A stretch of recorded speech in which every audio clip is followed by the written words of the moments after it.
Hey there, greetings everybody, and welcome here to Prog Monster. My name is Murph. I am the host of this show, a show dedicated to progressive rock and other forms of rock music.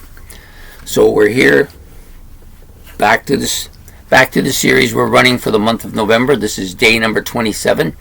Got ourselves another Canadian band. For those of you who are just getting into this series now, basically I'm picking my top 30 favorite albums from the year 1979. Unfortunately only 30 because there's only 30 days in the month, because there's so many more that I could have put on here easily. But I chose this one Canadian band, one that I'm fairly well familiar with. I actually have a prop for this album, for this video, and we're talking about Max Webster's A Million Vacations. Yeah, I'm gonna need my glasses because I didn't write anything on my board. No need to write it when you got the album, I think, or I try not to.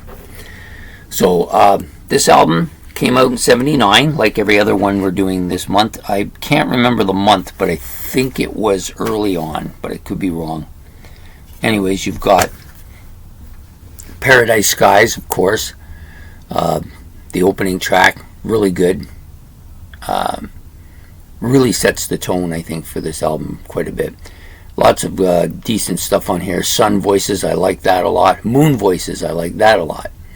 A Million Vacations, which is the title track, really, I think it was one of the first Max Webster songs I ever heard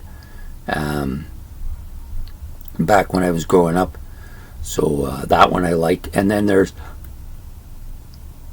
Let Go the Line, which is kind of a poppy song, but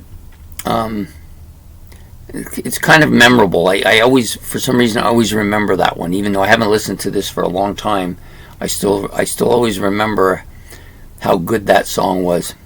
And you know, the difference, one of the differences with this particular album that you don't think of, because I have a lot of Kim Mitchell stuff that I listen to quite a bit, how different his voice was on these albums.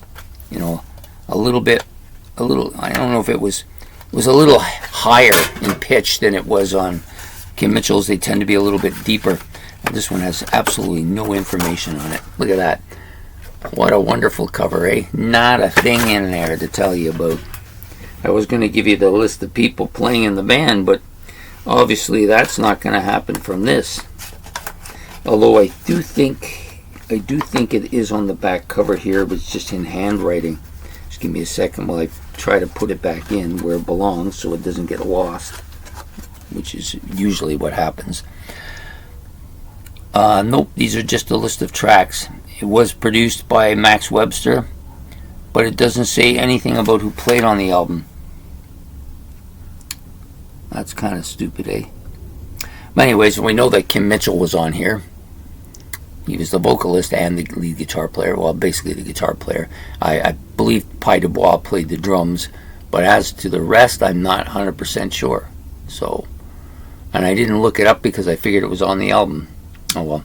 And even it says Max Webster featuring Kim Mitchell. So what they're saying is he's more well known than the band. You know, that happens sometimes. Anyways, Max Webster, great band. A band I grew up listening to.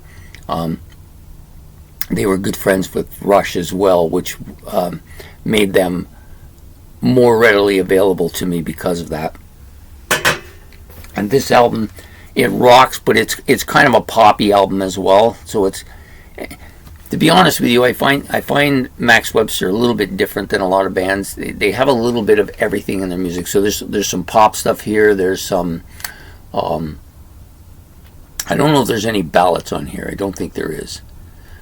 But there's some pop. There's some heavier stuff. There's some little bits of progressive stuff here too, and then some quirky stuff as well.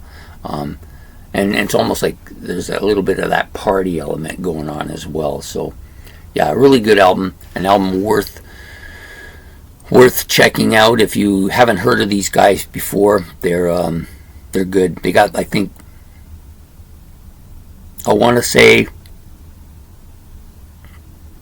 I think they got 4 albums. I think there's 4.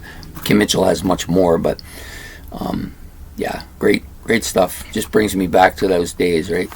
Anyways, I hope you liked this video. If you did, please hit the like button and the subscription button. It's much appreciated. Any comments about the album or about Kim Mitchell or Max Webster or anything related to the video or just anything in general about the videos, just put them in the comment section below and I'll try to answer them like I always try to.